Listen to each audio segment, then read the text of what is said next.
Hi, welcome to Vectorworks Settings Part 2. And in our last one, we had talked about doing our file down to document settings. And in this one, what I want to do is let's talk about some parameters that are saved within the drawing. So if we go down to our tools, we had defined our workspaces earlier that we chose Spotlight or Fundamentals or one of the other screen layouts that we might use, but just above that is the options menu.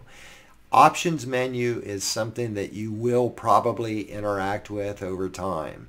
Let's choose Vectorworks Preferences and let's look at a few things about how they are. There are a series of tabs across the top, right?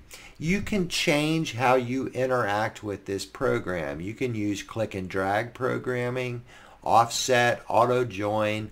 If you're using a mouse and your mouse wheel zoom is not working, this is the option right here that you could engage or disengage mouse wheel zoom. All right, so let's look at some of our other tabs. Let's go over to our display tab.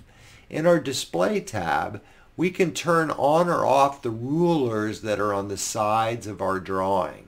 This shows me in feet and inches how big my drawing is, and I can turn those on or off. I also have scroll bars, right? So over here I can grab my drawing and pan up and down or left to right across my drawing by those scroll bars. People that come from an AutoCAD background, or from an AutoCAD training, may choose to draw with a black background, which is the default for AutoCAD. Vectorworks draws like you're working off of a piece of paper, which is why it's a neutral color.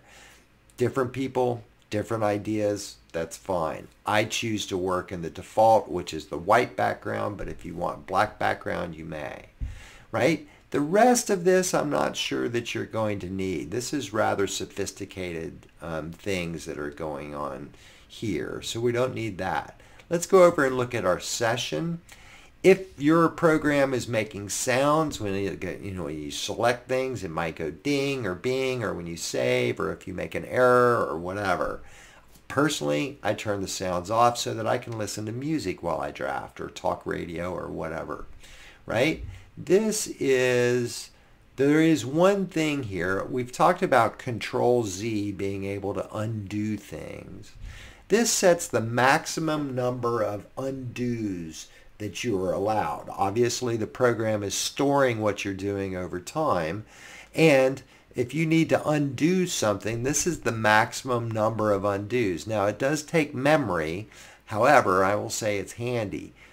It may be set, your program may be set at a different default. It may be at 20 or 30 or 15 or 10. 40 for me, if I have to do 40 undos, that's quite a bit, and I've had to do it, and I've wished I've had more at times.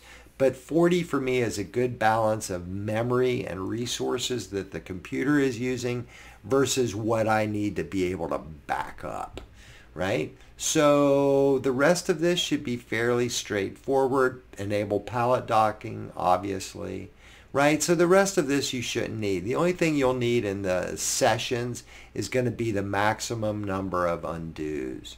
Let's go to our 3D tab. I don't believe that there is anything that we need right now in 3D. As we get into 3D, we may come back and change some of this. Autosave, yes. You have probably seen many times where I've had a screen that pops up that says, would you like to back up your drawing right now? That option is done through this autosave menu. It's asking me every 15 minutes, do you want to back up a copy of your drawing? Not even save it, but make a backup copy of it. It's a completely independent file, which is intensely valuable. If you have been plugging along well past your 40 undos and discovered that you have made a mistake, autosave has created 15 minutes ago, made a copy of your file, and it may be faster and easier to back up to a previous version of your drawing rather than either start over, fix the mistake that you made, and you may not have enough undos to be able to get back, right? The confirm before saving means that little window pops up and says, do you want to do this? I suggest you allow that confirm just so that you can make sure that you're backing up what you want to do.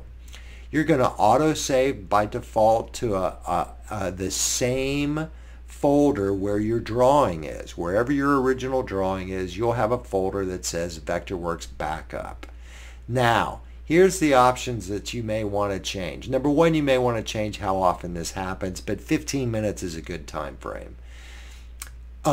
Keep number of copies, right? So this is going to keep, right now, keep 5 backup versions, which means it will hold up to an hour and 15 minutes worth of work, which is a lot, which is great, right? You can add to this where it will keep 8, 10, 12, 20 different backups of your drawing. 20 is excessive. 10 is a bunch. At 5, at this point, I'm keeping an hour and 15 minutes worth of work, which is pretty good. If I need to go back further than that, then I've made some sort of catastrophic error. And so this is a good balance, again, for memory. And let's go over to interactive. I don't know that you're going to need this if you want to change size of your snap and selection boxes and things like that. The default should work fine. User folders, this is the default of where files are kept. You should not need to change this. So this is the Vectorworks Preferences. I'm going to say cancel just because I don't want to change anything that I've done, but you may want to hit save. Again, that is in Tools, Options, Vectorworks Preferences, and that brings us into that menu, and I'll stop here.